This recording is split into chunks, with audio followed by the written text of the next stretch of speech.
Jay Winnick, author of April 1865, The Month That Saved America. Where'd you get the idea for the book? Where'd I get the idea for the book? Well, you know, originally before I wrote April 1865, I was writing a book on the end of the Cold War. And in the process of that, I started doing some research and reading on other wars just to get insights and parallels from previous conflicts. And in the course of that, in reading about the Civil War, several things happened. Firstly, I got drawn in. You know, I became one of these, you know, what you would call a Civil War buff. Secondly, it occurred to me in the process of this that Robert E. Lee surrenders, yet he surrenders only his army. There are still 3 Confederate armies in the field. We'll get to that later on. 5 days later, Lincoln is dead. And I thought, you know, from my previous life, when I worked in defense and foreign policy, I used to be an advisor to Les Aspin, Bill Clinton's first Secretary of Defense, and I had been involved in a number of civil wars myself, most especially the conflict in Cambodia, which I had a great deal of work with. It occurred to me that's a story there, and I wanted to look at that. And in fact, nobody really quite looked at it that way. In effect, what I was asking is the question of how wars end is every bit as important as why they start or how they're fought. Put differently, far too many civil wars throughout history end quite badly. Think of Northern Ireland, it's gone on for some 200 years. Think of Lebanon, Rwanda, Cambodia. Think of the horrors of the Middle East or the Balkans today. Our Civil War could have ended just as badly with the same terrible, tragic consequences, but didn't. Why? That's a question I wanted to answer, and which I do answer in April 1865. You were the first person on the ground after the killing fields in Cambodia?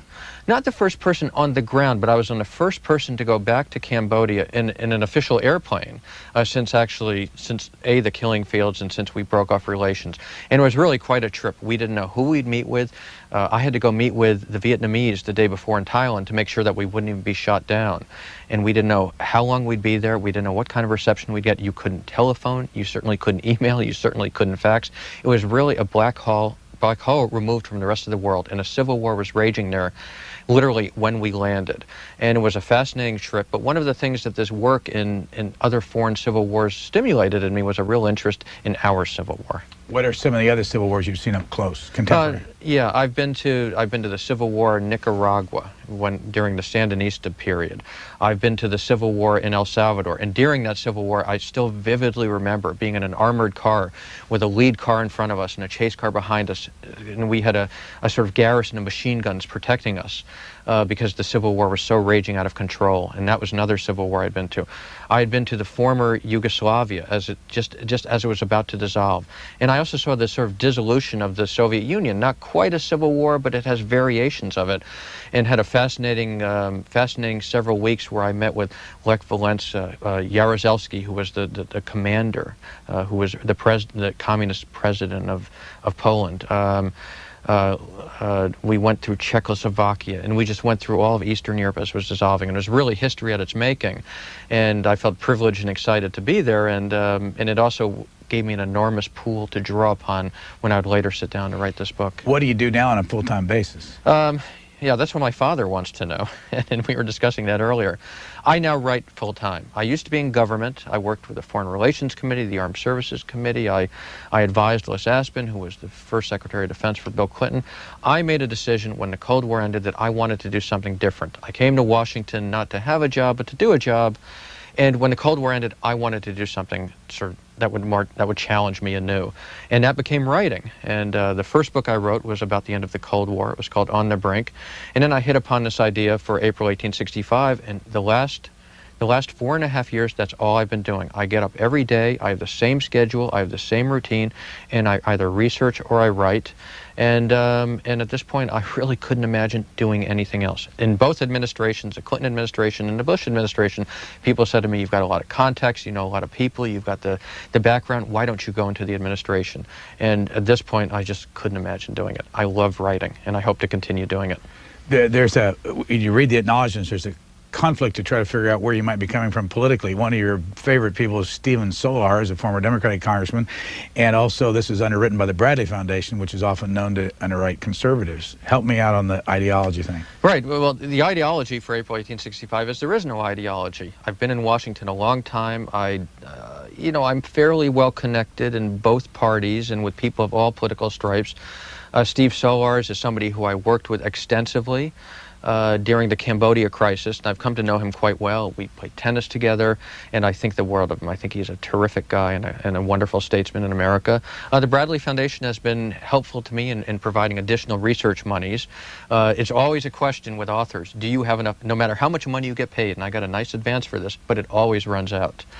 And they were really very nice and generous in assisting me. What's important, one point I want to stress is the ideology for this book is nothing. I want to write for all readers. I don't want to turn off liberals. I don't want to turn off conservatives. Really what I did is I sat down with a kind of a fresh eye and a fresh vantage point, and I said, what's the story? And that's what I set out to do. What do you get in your book that you don't get in all the other thousands of books that have been written about Abraham Lincoln, for starters? Yeah. Well, you certainly hit the nail on the head there, because more books have been written about the Civil War than any other topic there is, except for the Bible. And of course, when I started out, everybody said to me, well, you're not a Civil War historian per se. What do you have to say? And that was kind of the challenge. And I mean, indeed, it was sort of heretical that I would take on a body of literature where so many good scholars have written so many wonderful and fine books, from James McPherson to Shelby Foote to Gary Gallagher and onward. Yet having said that, because of my defense and foreign policy background, I think I brought to it a kind of freshness of eye and a freshness of appreciation, and this idea of how wars end being as every bit as critical as why they start and how they're fought. This was really one of those few areas that has really not been mined extensively with this kind of eye. One other thing I do in April 1865, which is a little bit different, is I strip away the inevitability of events, so that rather than seeing it with the comfort of 136 years or 140 years of hindsight, you see the events as they take place. You see the decisions as they see them. You see the turning points as they see them. And you see how easily events could have just as easily gone one way or gone another way. And it's that kind of richness of history that I wanted to bring alive. Back in the back on page 376. I'd like to say I know it by heart, but I don't. No, I'll read this to you because I think it touches on so many things I want you to talk about. Right.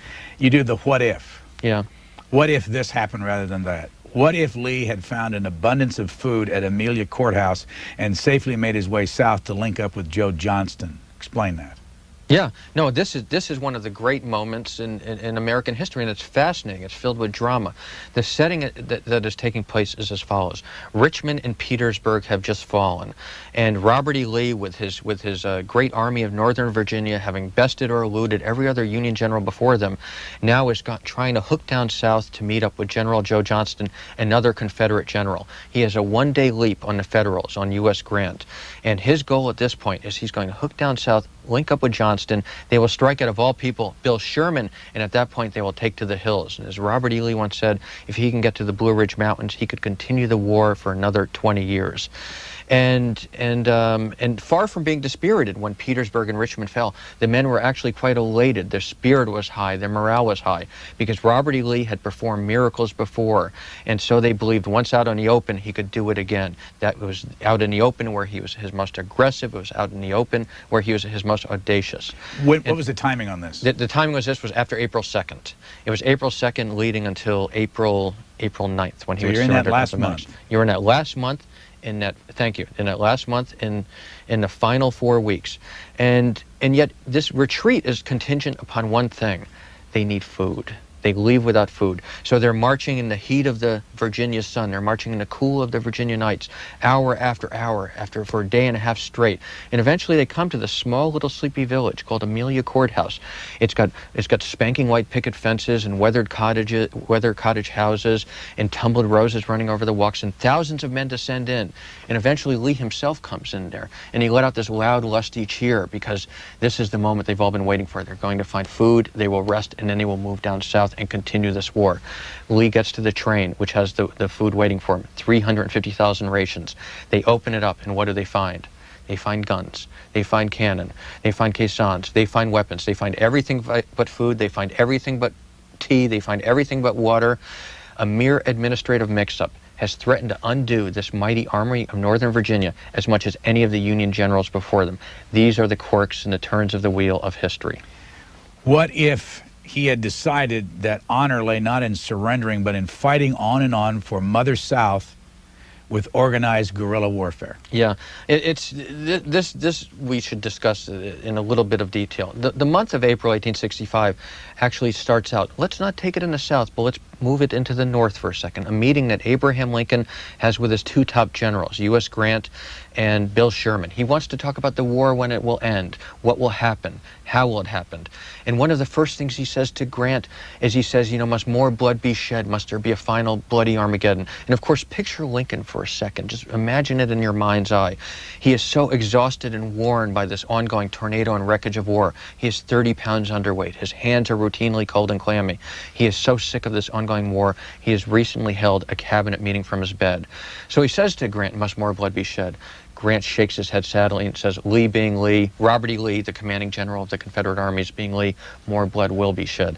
And then Lincoln talks about his other great fear that is haunting him. He says he worries about them the Confederates taking off into the hills with their hardy horses and hardy men. In other words, guerrilla warfare. That was the option that lay before the Confederates, and that's what Lincoln feared. It's what Grant feared. It's what Sherman feared. And of course, when Lee was about to be surrounded, he was surrounded in the north, south and east and west, every direction but north. It's at that point where he convened a council of war. And in this council of war, one of his top aides, E.P. Alexander, one of his most trusted aides, I should say, says, you know, we can take to the hills like partridges and rabbits, and a little more bloodshed now will make no difference. In other words, what he is talking about is he was talking about guerrilla warfare. He is talking about what Jefferson Davis, the Confederate president, was calling for, guerrilla and partisan warfare. In other words, what he was talking about, in effect, was the Vietnamization of America. And this was a decision that lay before Robert E. Lee. What if Lee had responded to surrender not with dignity and honor, but with rage? Yeah, it's fascinating. You know, we're speaking in the year 2001, and while I don't want to date ourselves, the fact is, if we look at the Middle East, these conflicts are kind of spiraling out of control. And with every act of violence, it seems to beget more violence. And of course, in the case of Robert E. Lee, he was the moral conscience of the South. He was, as General Wise, one of his top men once said to him, and Wise was also a former governor of Virginia, near the end of the war, they were talking about what will happen next. And Wise had ridden through the lines. He dismounted his horse, and he had actually fallen in Virginia quicksand, and he was caked with red mud, and he looked kind of ridiculous. Well, they joked a bit, but then they talked about the end of the war, and Lee sort of raises this dreaded concept of surrender, and he says, what will the country think? And Wise looks over to Lee, and he says, country, my God, man, you are the country to these men. So in other words, Lee was the country to the Southerners. And whether or not he would decide to deal with the Northerners with honor and dignity and to become good citizens again, or with rage and continued civil war and civil violence, he would be the determinant of that. That's what I'm talking about there. Or if Grant and Sherman had neglected Lincoln's admonitions at City Point and responded not with generosity of spirit, but with unbridled anger. Where is City Point, and when was Abraham Lincoln there? Yeah. City Point is in Virginia, and it's where U.S. Grant, the commanding general of the Union armies, where he had his floating fortress. City Camp was in effect an armed command post for the Northern Army as they were encircling the Lee's army in Petersburg and in Richmond. And they met on March 27th and March 28th, where Lincoln actually wanted to see the front lines and confer with his commanding generals.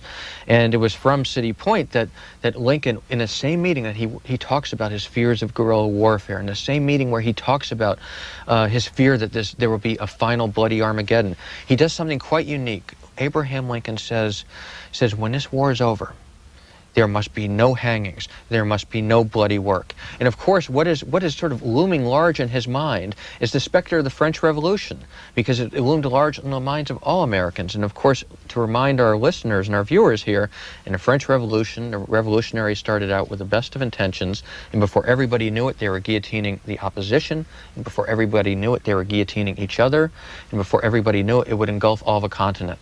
And in effect, what Lincoln was saying is there must be no French Revolution here. And it was prescient, and it was visionary, and it was one of Lincoln's finest acts and finest moments.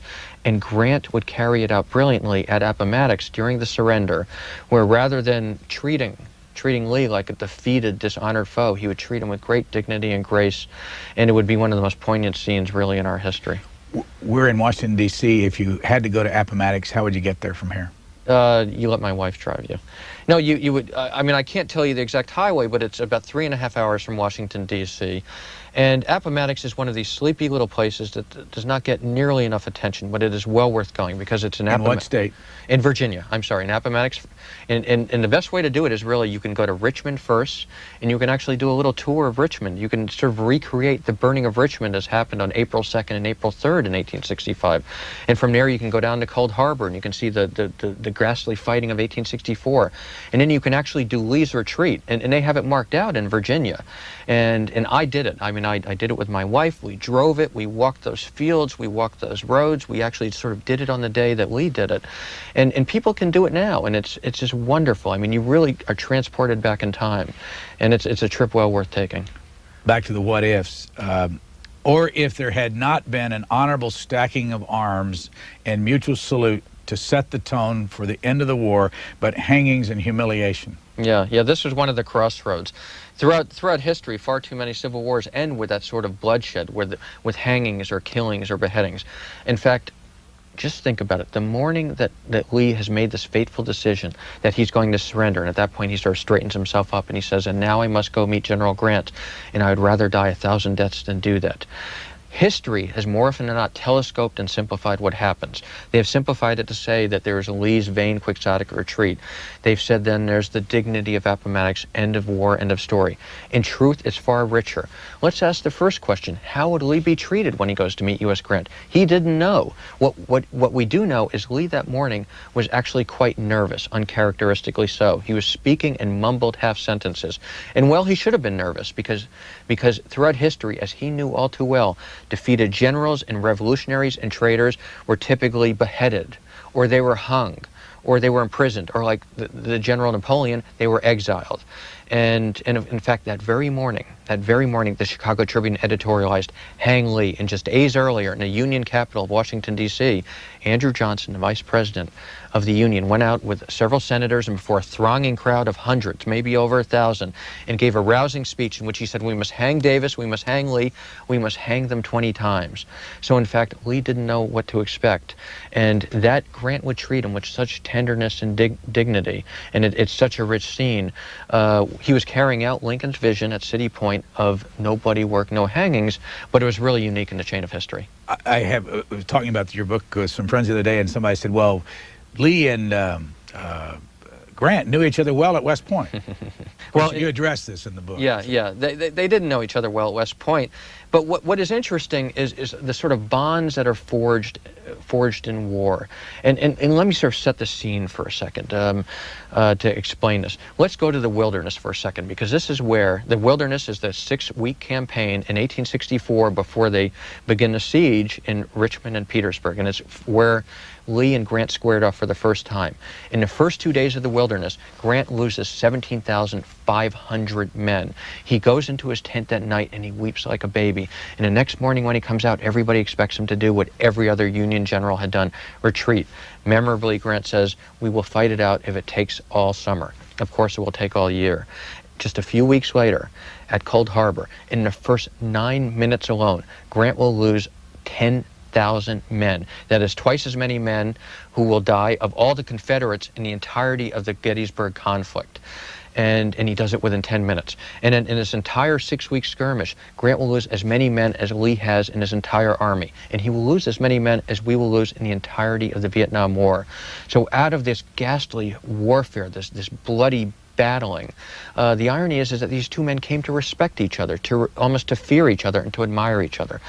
And what's the difference in age? The difference in age is Lee is about 58 and Grant is I think 43. So they didn't even come close at West Point. They didn't even come close to West Point. But interestingly enough, when they first walk into Appomattox Courthouse, Lee is wearing his finest uniform because, as he said, and now I must become General Grant's prisoner that day. And Grant, who keeps him waiting for 30 minutes, comes in a mud-spattered private's blouse. In fact, later on in history, he will apologize for how he's attired.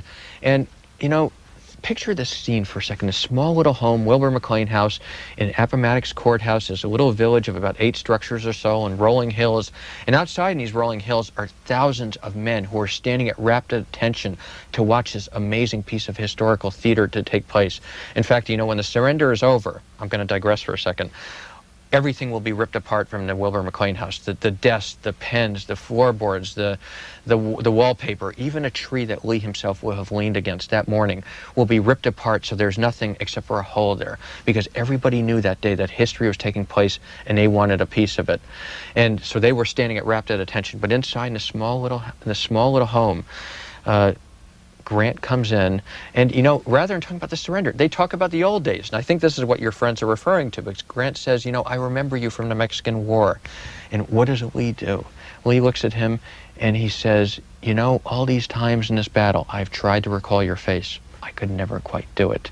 And in fact, they continue to chat happily. And Grant tells us that they continued on, and it was eventually Lee who says, I suppose we must discuss the object at hand, the surrender. So though they didn't know each other, the bonds that were forged and the closeness they had almost defies the fact that they were the greatest of nemesis one could imagine. Back to the what ifs. What if Andrew Johnson had been assassinated after all, and the blade hadn't missed its mark of Seward's jugular? Yeah. Let's set the stage for a second. The first thing to remember is that on April 9, as we were discussing, Robert E. Lee surrenders to U.S. Grant, this dignified, honorable surrender. Yet he only surrenders his army. There are still 3 Confederate armies in the field. There are over 175,000 men, their murderous gun barrels hot to the bitter end. There is Jefferson Davis, the Confederate president, calling for guerrilla warfare. And even Mary Lee, Robert E. Lee's wife, Mary Lee, who is directly descended from Martha Washington, the great-granddaughter, and by marriage, of course, to George Washington, she says, Robert E. Lee is not the Confederacy, Richmond is not the Confederacy. That's how volatile the situation still is. And of course, as Lincoln feared, how much longer would the war last? A week? 3 weeks? 3 months? 6 months? Well, as Lincoln knew and feared throughout history, such time spans had been enough to start, fight, and win wars, to unseat great dynasties, or to complicate the reconciliation to come. And 5 days later, Lincoln is dead. He gets killed on April 14th at 10:14 at night. And William Seward, the Union Secretary of State, is stabbed 5 times. His wife is soon screaming, they've murdered my son, they've murdered my husband. And only Andrew Johnson escapes unscathed. But the irony of that night is Andrew Johnson was invited to, of all places, Ford's Theater. He turns it down, saying, you know, I'm tired, I want to have a quiet little supper, and then turn in. And he does this and not realizing that on the very floor above him in his hotel is another deadly assassin who's going to plunge a knife into his heart. But at the last second, the assassin gets cold feet, and so Johnson escapes. But had Johnson been assassinated that night, there would have been a completed decapitation of the Union government. For those who are old enough to remember the horror and the trauma of just Kennedy getting killed in one of the most established and oldest and most formed democracy in the world, imagine this, the first ever assassination of a president in American history. The Secretary of State's been stabbed 5 times, and the Vice President was also a mark. I just saw the knife. It's on display in Fort Wayne at the Lincoln Museum there, and it's on, you know, it's headed on loan there to have an assassination exhibit. And it's interesting that all these years later, that knife is still intact. What was that all about? 5 times the Secretary of State was stabbed. By whom? Yeah. His name was Lewis Powell, and he went by a number of aliases, from Lewis Payne to a number of other names. And he was a big, hulking man who wears a broad hat. And the setting of that night was Lewis Powell was dispatched by John Wilkes Booth, who of course is the murderer of Abraham Lincoln, at the same night and at the same time. And Powell arrives at the Union Secretary of State's house, knocks on the door, and he pretends to be carrying medicine for the Secretary of State, Seward. And the reason why that is Seward had just been in a horse accident. I mean, a carriage accident. He had been knocked out, and he was in a neck brace, lying down. And so the irony is that when Powell went through the house and was stabbing one person after another, and finally finds the ailing Secretary of State, he stabs him once, twice, and 3, and then 5 times.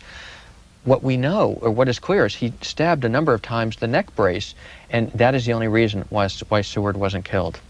What did you do to get a grip on the whole story of the assassination, Ford's Theater and John Wilkes Booth? How'd you learn it? Yeah. I learned it the way I learned everything else, a couple of ways. Firstly, there's a rich body of literature out there, and I tried to become as acquainted and as intimately knowledgeable about this body of literature as possible. A number of many good books, and I hesitate to name them for fear of omitting several good ones. Secondly, I went to the places. And again, I tried to recreate it. I went to Ford's. You know, for example, at Ford's Theater, they talk about how John Wilkes Booth, after he shot Abraham Lincoln, he sort of jumped from the balcony and he screamed, you know, "Sic semper tyrannis," or "Death to tyrants." And it's often said that that was an easy jump, especially for an athletic man like Booth. Well, I took a look at that balcony, and I played tennis and I played a number of sports, and it was clear to me that it was anything but an easy jump. So in other words, actually going, and as we used to say in the defense business, to actually go out and kick the tires and to try to relive it and to try to sort of feel it. That was very important and crucial for me to get a sense of that night. And just the way I did in Richmond, when I tried to recreate the burning of Richmond, I really tried to kind of walk the streets and follow the same paths to get a feel for what it must have been like. You know, for example, at one point, John Wilkes Booth will cross a significant body of water. Well, it sounds pretty easy unless you actually go try and do it yourself. And, you know, if you try to also sort of be on the hunt the whole time. So I really tried to capture that as much as I could. The Ford's Theater, just 10 blocks from where we're sitting, right across the street, the Peterson House. You also recreate that whole night. Yeah. He died, what'd you say, 7:22 the next morning? Right. Did you find anything new? Or you just try to tell the story as you found it other places? Yeah, you know, it's some of the details that I use, I think, are different. And that's not to say I found anything new, but I just sort of saw anew some of the details that have already been out there. But again, I want to go back to one of the original things I started out by saying. What I do in April 1865 is I strip away the inevitability of events. More often than not, when you have books on the assassination of Abraham Lincoln, it's totally separate from the story of the end of the war. So in fact, most people don't realize that Lincoln was assassinated just 5 days after the surrender of Lee. And most people also don't realize there were still 3 Confederate armies out in the field, that guerrilla war was a real possibility, and that all sorts of things could have happened to complicate the reconciliation. One other thing that really struck me that night in the Peterson house when Lincoln lay dying is, you know, we've been hearing a lot these days about Alexander Haig during the attempted assassination of Ronald Reagan saying, "I'm in control here," and how that was seen as a really rogue act. Well, on the night of April 14th and then April 15th, when Lincoln had died, from this small little room in the center of the Peterson house, the Secretary of War for the Union, Edwin Stanton, was literally running the country. He had become the President, the Vice President, the Secretary of War, the Secretary of State, and the Comforter-in-Chief, all wrapped into one. And it shows you just how different the world they inhabited was from ours. What did you learn about Mary Todd Lincoln and her reaction to the assassination? Yeah, I mean, I have to say that it really sort of struck a chord of both poignancy and pathos in me, because, you know, her husband has just been shot. I mean, his brains have essentially been blown out before her eyes. And that night she was weeping and wailing by his side. And at one point, again, to show the power of Edwin Stanton, the Secretary of War, she had so gotten out of hand that at one juncture, he screams, "Take that woman out of there." And you know, you can imagine this happening with Hillary Clinton. It would never happen. But in fact, she was actually removed to the front room of the Peterson house, where she continued to weep and wail. And it was only then, again, around 7:19 or 7:17, thereabouts, when she was allowed to be back with her husband. And she was screaming, "Oh, do not, what have you done to take him from me, God? Or bring Taddy to him. Abe, you know, Abe loves him so." I mean, it had to have been such a poignant night. Back to the what ifs, you've got 2 left here, and it follows on this discussion. What if, after the assassination of Lincoln, all went to pieces and the presidential transition process fell prey to momentary passions and fears? Yeah. I mean, you know, I went to Yale. I got a BA from Yale, a master's from the London School of Economics, and a PhD from Yale University again. And I figured that the transition mechanism, vice president becoming president, was all very simple and laid out, that the president dies, vice president becomes president, end of story. In fact, the picture was far murkier and far more complex in April 1865, because as it turns out, when I went to go check this question, the founders did not intend for the vice president to become president. They only intended for the vice president to temporarily act as president until there was an election, and at that point, then there would be a new president. And so in that fateful evening, when Lincoln was shot and Seward was ailing with 5 wounds, and Johnson, who nobody ever expected to be president, and who had met with Abraham Lincoln only once by happenstance on the day of the assassination for 30 minutes. Ever? Yeah. No. During Just during the second presidency. term. You knew him before that. Right, but not well. And we still, to this day, we still don't know what they talked about. And Johnson was widely written off as a buffoon in Washington circles. In fact, during the second inaugural, the Attorney General, while Johnson was kind of rambling on and on because he was drunk that night, the Attorney General said, "Take that deranged man out of there." That's how little regard they held Andrew Johnson in. And so that evening, the temptations for a regency or for a cabinet-style government. In fact, as I was saying earlier, Edwin Stanton was basically running things for the first day and a half.